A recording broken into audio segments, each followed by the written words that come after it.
Nakikiramay po ako sa pagkawala ng asawa niyo. Masakit para sa amin ang pagkawala niya. Kailan pala namin makukuha yung mga ipapamana niya sa amin? Ipaprocess pa po namin yun, ma'am. I-update na lang po namin kayo. Sige po, attorney. Sakit ng pagkawala niya. Nay, tignan mo, may medal ako. Ano namang paki ko dyan? Di ka ba proud sa akin? Hindi. At wala akong paki sa'yo. Iniwan ka na ng tatay mo, di ba?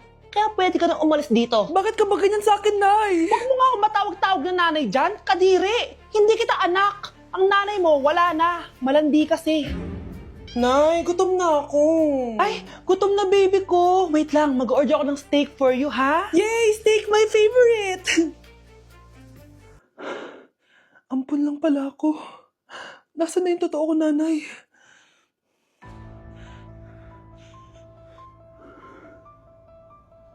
Tulog sila.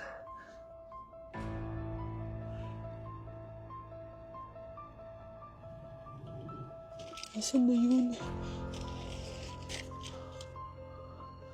Ito ba si nanay?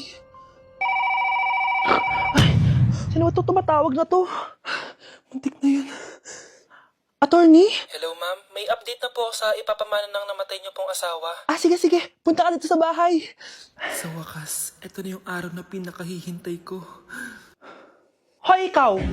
Pag dumating dito si attorney, magtago ka. Hindi niya pwede malaman na may isa pang anak ang asawa ko. Sige po.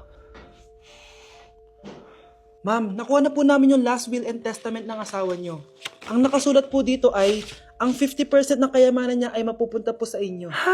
Mali ata yan, attorney. Dapat 100% ang mapupuntang kayamanan niya sa amin. Kami lang ang pamilya niya eh. Bali ma'am, ang nakasulat po kasi dito ay ang isang 50% po ay mapupunta sa isa niyang anak. Ano?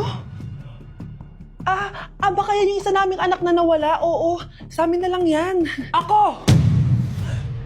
Ako ang isa pang anak ni Ramon.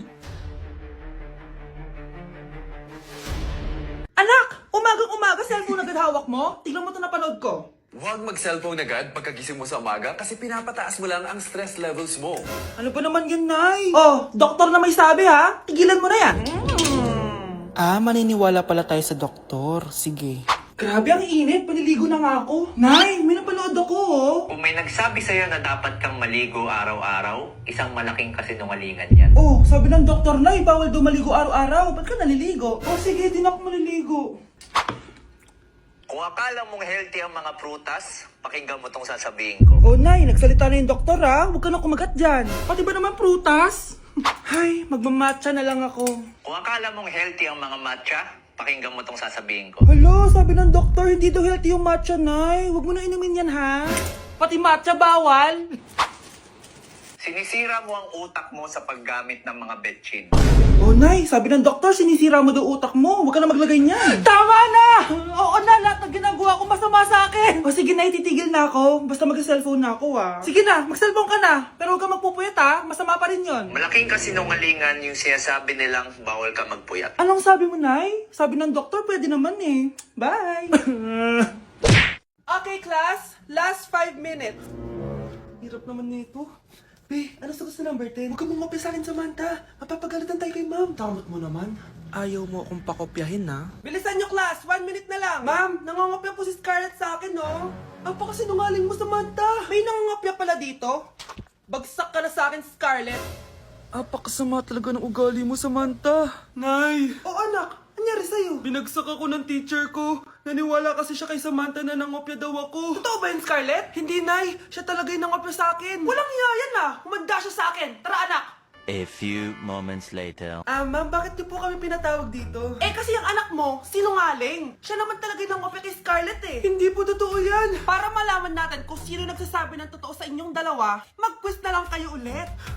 Patay ako nito. Humanda ka ng mapahiya, Samantha. Okay, time's up. Pass your papers. Scarlett, naka-perfect ka. Yes, talino talaga ng anak ko. Samantha, wala kang tamang sagot. Ikaw talaga ang totoong nangungopya. Nakakahiya ka, Samantha. Humanda ka sa akin sa bahay. Tara! Huwag po, Nay! Kapag pinirmahan mo to, akin na lahat ng mga kayamanan mo. Pirmahan mo na. Tita, wala naman ako field trip Hindi pa ba sinasabi ng teacher niyo na may field trip kayo? Anak, okay lang. Pipirmahan ko na to para makasali ka sa field trip niyo. Walang iya ka talaga, Rosa. Wala ka talagang titira sa akin, ha? Manda ka talaga sa akin. Mabilis ka talagang utuin, Susan. Salamat, Mare. Ramon, napapirma ko na siya. Atin na ang bahay, pera at mga ari-arian niya. Magaling ka talaga, Rosa. Kaso kailangan na natin kumilos na mabilis. Kasi sabi ng doktor, nagre-recover na yung mata niya. Ano? Kaya bukas na bukas din, papalayasin na natin sila. Total, nakuha na natin ang gusto natin. Nay, bakit mo pinirmahan yun, ha? Maliban natin kung ano nilalaman ng papel na yun. Huwag kang mag-alala, anak. Malapit nang matapos ang maliligayang araw ng tatay mo at ng kabit niya. Tita, bakit may dala kang maleta? Aba, syempre. Lilipat na ako dito sa bago kong bahay. Ano? Tay, ano ibig sabihin nito, ha? Nakalagay dito sa papel na pinirmahan ng nanay mo na amin na tong bahay, mga sasakyan niya at ang mga pera niya. Napakahayop nyo! Bakit ang ingay? Ano nangyayari? Nay, kinuha na nila lahat sa atin! Ayan, magsama kayo mag-ina. Ngayong nasa amin na ang lahat, pwede na kayong lumayas. Ramon, magse-celebrate tayo, ha? Ang galing nyo din, no? Ha? Nakakakita ka? Bago kayo mag-celebrate, i-check nyo muna kung pirma ko ba talaga yung nakalagay dyan. Hindi pwede to! Tay! Attorney! Kita mo naman kung ano ginawa na tong dalawang to, di ba? At nandito na rin ang ebidensya na magpapatunay na naghaharutan sila sa loob ng bahay ko. Anong gagawin nyo sa amin, ha? Mahal, huwag mo naman gawin sa amin to, please, oh. Magbabago ako, please. Oh, eh! Sorry kung natatapakan kayo pagka-love team nyo, ha? Arestuhin nyo na yung mga yan. Mag-celebrate kayo sa kulungan. Kayong dalawa, sumama na kayo sa akin sa presinto.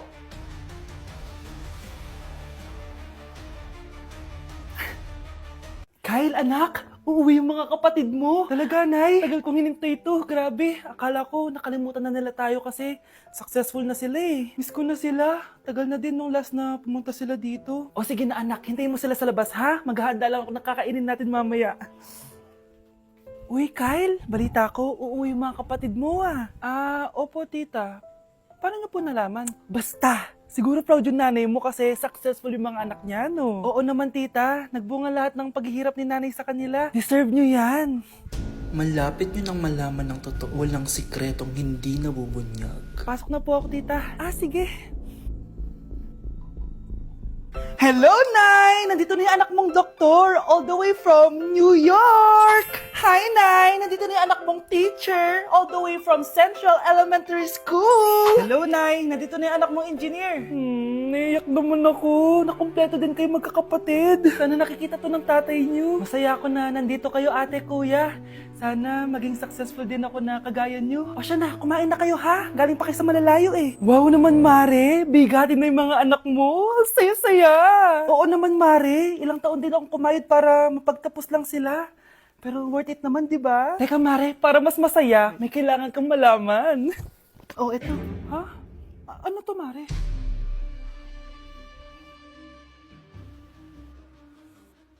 Nay, bakit po? Mga sinungaling kayo? Paano niyo nagawa sa akin to, ha?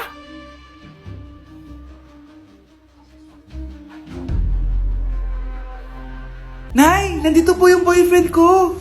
Sige anak, papasukin mo. Sige po, Nay. Babe, balik ka na. Hello po, tita.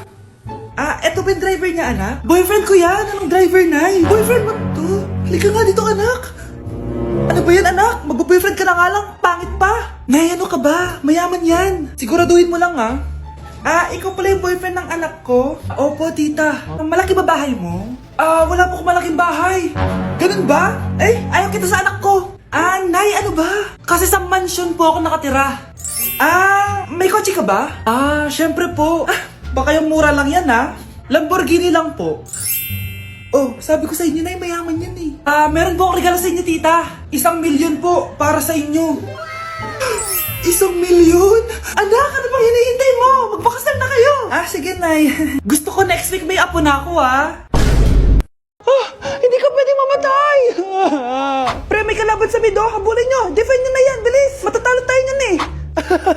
Nasagasaan daw ng langgam. May ganun ba? Excited na ako kumain. Hala, magkikis na sila. Ah! Let's go, guys! Ayan, malapit na! Yes! Panalo! Bakit ganun siya tumawa? Grabe, ubos agad! Wala nang laman! Grabe kayo! Ako bumili tapos kayo kumain! Next time kasi, Nay, bilhin mo na lahat ng crispy patata sa supermarket. Sige po, madam.